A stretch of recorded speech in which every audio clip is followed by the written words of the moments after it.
Hey everybody, welcome back to Sounds Like a Drum, Cadence Independent Media production. Today, part 2 of the cocktail drum floor tom experiment. What did we do to the pedal so that we could play it from below?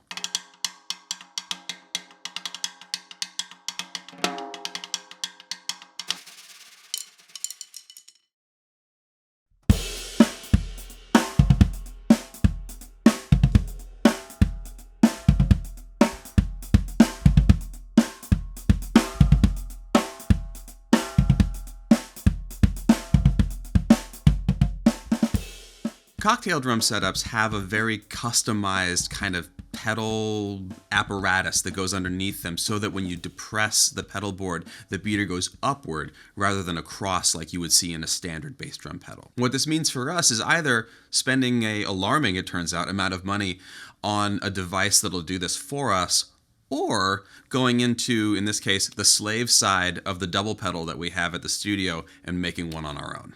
Now, the pedal that you might use to do this doesn't need to be any particular pedal. It doesn't matter that this is the left side of a double. It doesn't matter that it's a pearl. That's not important. What is important is just making sure that you can do this with the pedal that you have. So what we're going to do is go through all of the steps and all of the things that you're going to run into in the conversion process so that you can follow along with your own, or at the very least figure out if it's possible with the pedal that you own.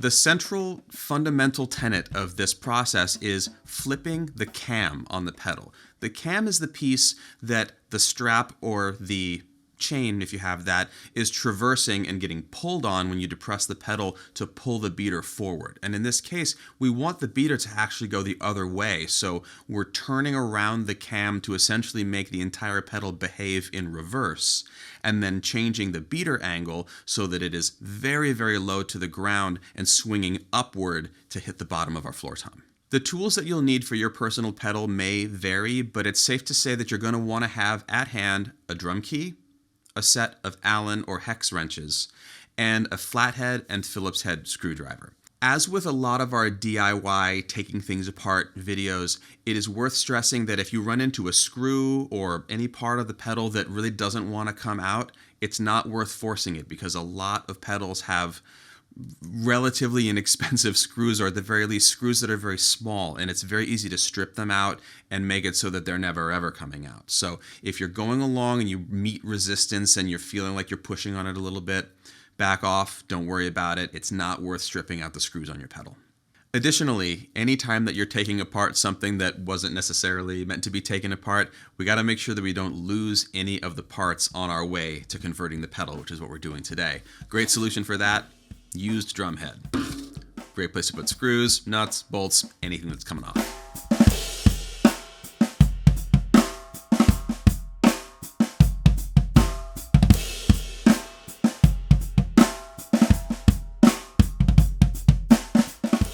Step 1 is we're going to remove the beater from the pedal, and we're going to remove the spring and the rocker hub from the pedal so that there's no tension on the whole thing anymore.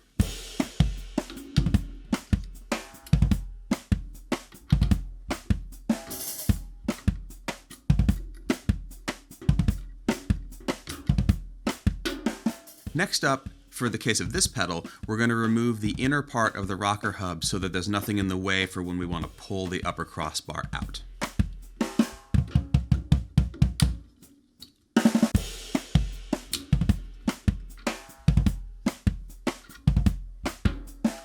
Next up, we need to loosen the set screws that are on the cam itself and on the beater mount, because we're going to need to slide the crossbar through those pieces in order to remove it from the pedal so that we can turn them around. With some pedals, the cam and the beater mount are one piece, and in others, it's two separate pieces. In the case of this pedal, it's two separate ones.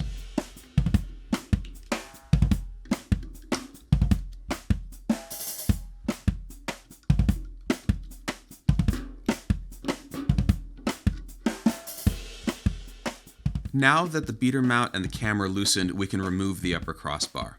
This is held in place essentially by the bearings that make the pedal move smoothly. So as you take them out, one of the bearings might fall out. They're sealed. It's not going to hurt it or anything, but you'll see that those parts are what are actually holding the upper crossbar in place. It's worth noting that at this juncture, some pedals you can't get the bearings out, which we actually ran into when we tried to do this to my Yamaha pedal. So this is kind of one of the pain points in the process where you might run up against it and not be able to get the crossbar out.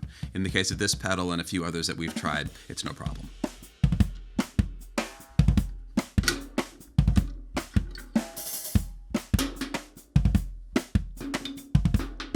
To sum up at basically the halfway point, we've removed the crossbar, we've removed all of the rocker hub assembly, we've removed the cam and the beater mount from the crossbar, and now we have the crossbar out of the pedal in front of us, and we can start to figure out how we need to adjust the strap or chain in order to reverse the play of the pedal. In the case of this pedal, what we have to do is remove the strap from the pedal board, from the end of the plate, turn it around, screw it back on, and then we'll essentially have the exact same cam action that we had before, but it'll be pulling from this side of the pedal downward instead of from this side.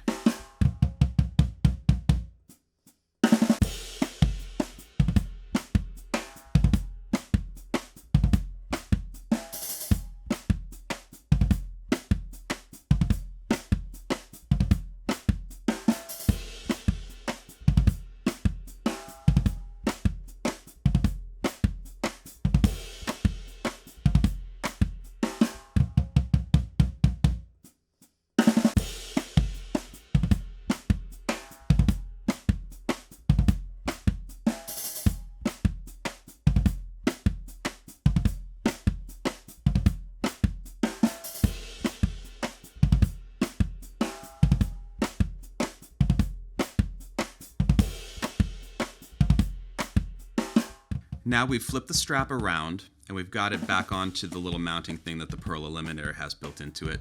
So we can screw this back on to the pedal board and start to put everything back on the crossbar now.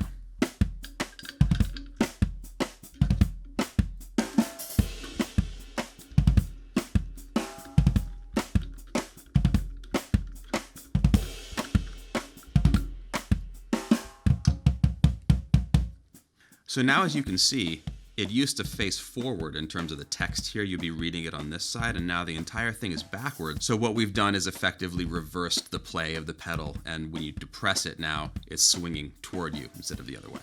Now we're ready to reinstall the crossbar and put the cam and the beater mount back on.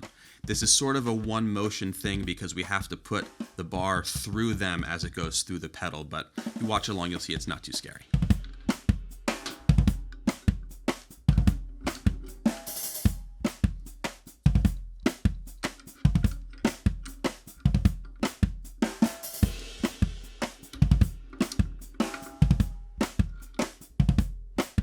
Now this is the point where we have to make sure that we've put the cam and the beater mount back on in the right position, because if your pedal, which is likely, has a hexagonal upper bar like this, there's a few different options for the relationship between the beater angle and the cam angle. What we want to make sure is that when the beater is at the angle we want it to be when it's at rest, that the cam and the pedal are also at an angle that's going to work for us to play the pedal with.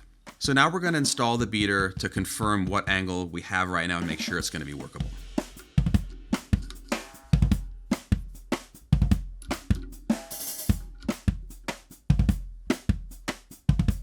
Now, if the angle that you ended up at on your first try works for you, fabulous. If you're having troubles, here are the two things that you're likely to run into. Problem one is going to be your pedal board running into the floor before the beater reaches the bottom of the floor tom. Issue number two is that the pedal board's resting height is too high, and what you're running into is your toe hitting the cam or possibly the beater resting on the floor, and then similarly running into too much tension on the spring as you're trying to strike the bottom of the drum. Once you've found the angle that works for you, it's time to tighten the set screws that we need to do on the cam and the beater mount and put the rocker hub back together.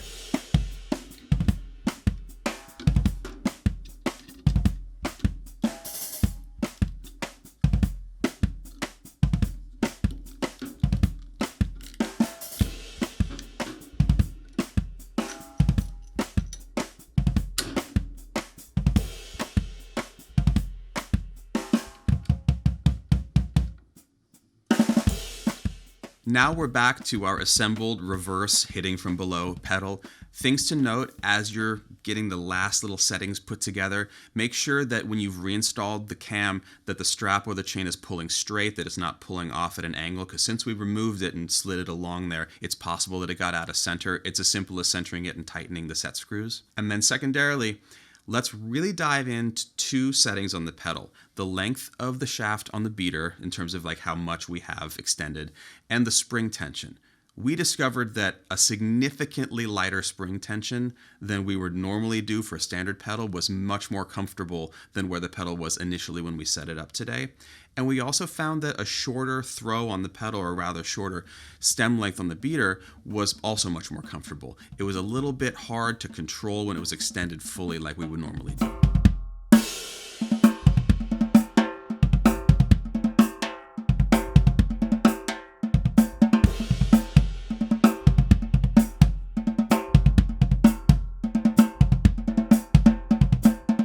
Now, the real elephant in the room is, if you've ever put your foot on a bass drum pedal that wasn't attached to anything and felt like it was super unstable, this is something that we have to contend with here. And our solution, which is inexpensive and super functional, is the Evans-Dixon bass drum lift. Ordinarily, for lifting a bass drum off the ground to center the strike area on the drum a little bit easier, also functions excellently as a simple stabilizer to keep the pedal in place so we can play our drums this way. Over the course of our experimentation with this pedal setup, with the bass drum lift on the front, and also with the spikes extended underneath the pedal, which many pedals have, we had no trouble with this pedal staying perfectly put. It felt like it was attached to a bass drum, didn't move at all. Now, the other big variable in this process is the drum that you're using. We used a 16 by 16 today, and inadvertently, it was the exact right height for this bass drum pedal setup to then also be played from the top. If you have shallower toms, or depending on the settings that you use on your pedal, it may be challenging to get a height that's comfortable to hit the top of the drum with your sticks and also strike the bottom with the bass drum pedal. But suffice to say, square sizes are going to work pretty good. The 16 by 16 worked fantastically for us today. It was at exactly the same height as I would normally use, and it ended up being very easy to play, in spite of the fact that it is a little bit out of the normal floor tom position to facilitate where we need to put the pedal.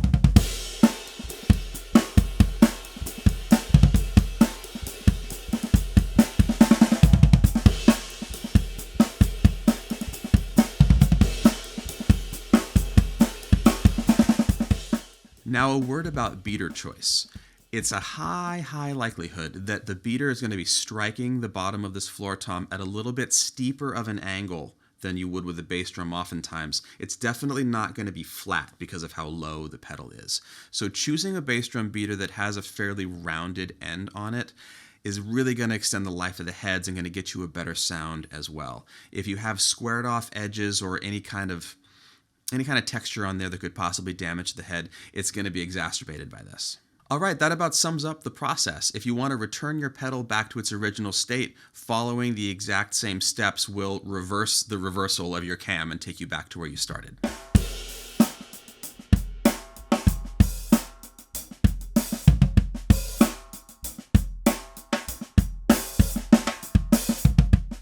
All right, that about wraps it up. Thanks for coming with us on this particular journey. Do please like, comment, subscribe, and click the notification bell to hear about all of our new videos, as well as jumping over to the Patreon, where there's going to be extended footage from most everything that we do here, along with anecdotes and other things. Now, it is important to know that any damage you do to your pedal trying to do this, we can't be responsible for, because all of the pedals out there have slightly different idiosyncrasies. So whatever you choose to do at your own risk. But any successes or frustrations you have, we would love to know about in the comments, because it would be really cool if we could generate a list of pedals that you can do this to, and particularly if you can do it easily. Of all the pedals we tried, this one was actually the easiest. I've done it with DWs, I've done it with other ones besides that. Tell us your stories, tell us if you've done this actually as well, and also let us know what kind of music you were doing it with. Was it cocktail music? Was it punk rock? What'd you do?